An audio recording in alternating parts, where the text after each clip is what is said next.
नमस्ते ललिते देवी श्रीमत्सिंहासनेश्वरी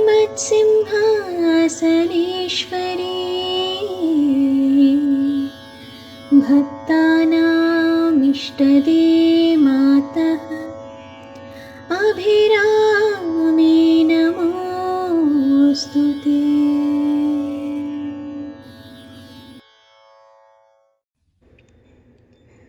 Dhwani Mindful Music presents Abirami Andadhi series. This series of episodes attempt to explain the 101 hymns sung by Abiramapattar in Tamil in the praise of Lord Ganesha, the Pellayarkappu, and the 100 hymns on Goddess Abirami, the deity in the Amritagateshwar temple at Tirukadayur. In this first episode, let us listen to the story of Abiramapattar. Around 300 years ago, that is, at the end of 18th century AD or the beginning of 19th century AD, there lived a Brahmin called Subramani Iyer at Tirukadayur, which belonged to the Chola kingdom in India. Subramani Iyer was well versed in music, astrology, and was highly proficient in both Tamil and Sanskrit. He was also an ardent devotee of Goddess Abirami, the deity in the main temple of Tirukadayur.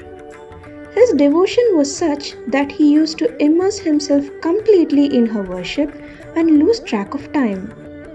He considered Abirami Amman as her mother, friend, teacher, and his everything.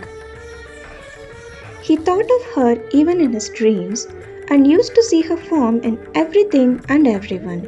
In some instances, he would fall to the feet and worship the women visiting the temple, addressing and praising them as Abirami. Many people considered him a nuisance and believed that he had gone mad. But Subramani never spoke with others much, never listened to others' dauntings, and continued to immerse himself in meditation and worship of Goddess Abirami. One fine day, King Shafuji, who ruled the kingdom, had visited the Amritagateshwar temple and wanted to worship the deity specially as it was the occasion of Thai Amavasya, the new moon in the Tamil month of Thai. When the king visited to worship Goddess Abirami, he noticed Subramani sitting still, immersed in meditation. Clearly, Subramani had not noticed anything that was happening around him and the arrival of the king. Surprised by Subramani's unmoved concentration, the king orders his guards to educate him more about him. The guards inquired about him to the common folk, and they took the opportunity to criticize and complain about him to the king. Some said that Subramani was mad and had lost his sanity. Some said he was a nuisance to the women visiting the temple. Some said he was a threat, and some even complained that they suspect that Subramani was a worshipper of an evil-sided deity and that he was dangerous. Listening to all these accusations, the chief priest could not bear them and spoke to the king with respect. He said that Subramani was a learned man and that he was an expert in astrology, Tamil, Sanskrit, and music. He also said that he was a bit too much devoted to Goddess Abirami, that he almost always lost track of everything around him while his worship. He also said that he would ask Subramani to leave the premises immediately, not to cause any more delay for the king's darshan of Abirami Devi.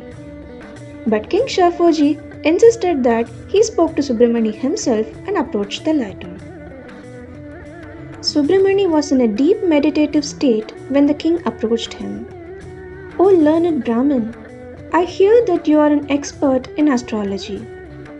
Could you please let me know what is the tithi today so that I could make worship accordingly?" asked the king.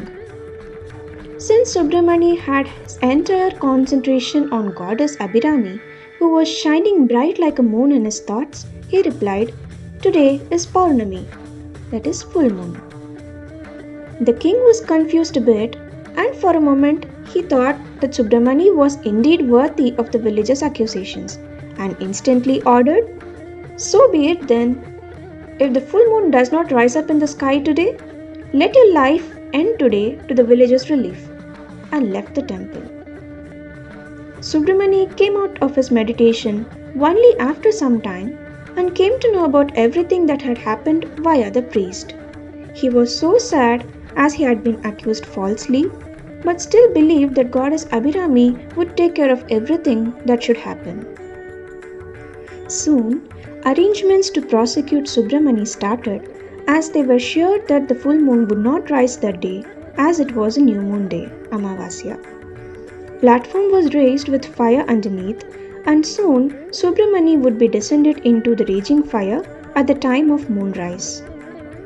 As the sun began to set, the king, soldiers, the priest, and many more people from the nearby villages had also come to the venue. Subramani was asked to climb up the platform. With no fear of death, Subramani climbed up and sang a hymn praising the Lord Ganesha. Soon after that, he started praising the goddess Abirami through hymns starting as Udikindra Sengadir Uchittilagam. At the end of every hymn, the platform was lowered a bit. Subramani sang the 79th hymn and ended it as Kulikke Alundum Kayavar Tammodenna Kutiniye. It was then the goddess Abirami appeared herself and threw her left earring called Tadangam in Tamil into the sky, which shone with the brightness of 1,000 moons. The king, the villagers, the priest, and every single person present were astonished by the sight of it, and they all collectively surrendered to the Almighty and her lovable devotee Subramani. On the orders of Goddess Abirami herself, Subramani sang 21 more hymns and concluded after a total of 100 hymns. These hymns are called Abirami Andadhi, and Subramani had been called lovingly by others as Abiramapattar since then. It is being believed that every hymn of Abirami Andadhi renders us with a particular unique blessing from the goddess herself. This series would attempt to explore each hymn individually in each episode. Stay tuned for more videos from Dhwani Mindful Music.